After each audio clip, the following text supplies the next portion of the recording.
अस्सलाम वालेकुम। स्टोरी में बात करेंगे एंट्रोपियन की। ना व्हाट इज़ एंट्रोपियन, इसकी डेफिनेशन अच्छे से याद होनी चाहिए। Entropion is basically a condition in which the eyelid margins they are turn towards the eyeball. ये याद रखनी चाहिए, वाइवा में बहुत पूछी जाती है, वैसे भी ये इंपॉर्टेंट है ओस्पी के लिए भी और वैसे ओवरऑल कि eyelid margins they are turn towards the eyeball या टर्न इनवर्ड्स।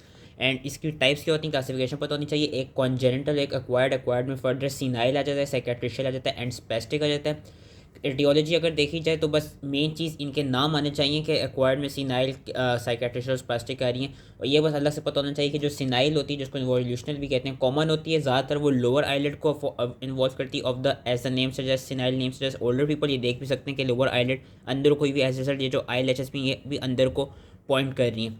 कॉजेस याद रखने की ज़रूरत नहीं है। साइकेट्रिशियल का भी ये पता होना चाहिए, इट इज़ ऑल्सो कॉमन, लेकिन साइकेट्रिशियल का ये पता होना चाहिए कि it usually affects your upper eyelid, as we can see over. Upper eyelid is involve by the cicatricial one, whereas जो सिनाइल होती है उसमें ज़्यादातर लोअर आईलिड इन्वॉल्व होती है। कॉजेस क्या हो सकती हैं साइकेट्रिशियल की? साइकेट्रिशियल कंजंक्टिवाइटिस लाइक ट्रकोमा में देखी जा सकती है, स्टीवंस जॉनसन सिंड्रोम में देखी जा सकती है, कोई ओकुलर साइकेट्रिशियल पेम्फिगॉइड में देखी जा सकती है। केमिकल इंजरीज की बात करें तो फेस बर्न में, एंड ट्रॉमा की बात करें तो लेस्ट्रेटिंग इंजरी में।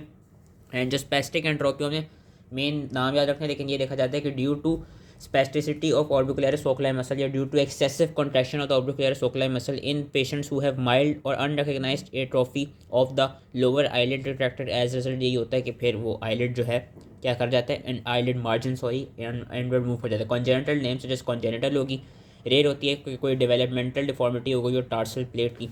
सिम्टम्स की अगर बात करें तो जो अब हम देख सकते हैं कि आई लैशेस आँखों को टच करिए, कंजंक्टिवा कॉर्निया को टच करिए, तो ऑब्वियसली उन्हीं से रिलेटेड हमें सिम्टम्स मिलते हैं कि misdirected lashes they irritate the eye by mechanically rubbing the cornea conjunctiva and disturb the pre corneal tear film. Foreign body sensation आती है पेशेंट को, लैक्रीमेशन हो सकती है, फोटोफोबिया हो सकता है, पंक्टेट एपिथेलियल डिफेक्ट्स हो सकते हैं, कंजंक्टिवल डेडनेस हो सकती है and corneal ulceration and secondary infection. Signs वही कि lid margin is turn inwards and lashes are rubbing your cornea and conjunctiva. Treatment अगर हम कंजर्वेटिव ट्रीटमेंट की बात करें तो artificial tears during day time, lubricating ointment at bed time और eyelid taping. लेकिन वैसे अगर सर्जिकली बात करें तो अलग अलग से सिनाइल, साइकेट्रिशियल, स्पास्टिक का अलग से सर्जिकल ना भी याद हो तो खैर है। मेन ये चीज़ पता होनी चाहिए, जो मेन चीज़ पता होनी चाहिए, सिनाइल में से सर्जिकल के नाम याद होने चाहिए, जिसमें से वेस्ट प्रोसीजर का नाम हर हाल में याद होना चाहिए।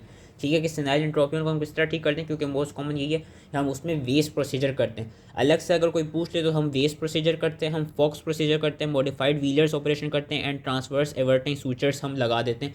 तो ये 4 प्रोसीजर हैं सिनाइल एंट्रोपियन को ठीक करने के लिए, जिसमें से वेस्ट प्रोसीजर का नाम हर हाल में याद होना चाहिए।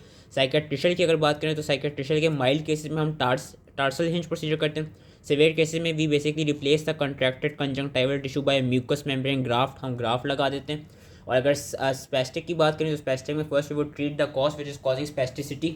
उसके अलावा टेपिंग कर सकते हैं, वही आईलिड इवर्टिंग सूचर्स लगा सकते हैं और डीनर्वेशन कर सकते हैं ऑर्बिकुलरिस ओकुलाई मसल की थ्रू या बोटुलिनियम टॉक्सिक या थ्रू बोटुलिनियम टॉक्सिन या थ्रू बोटॉक्स।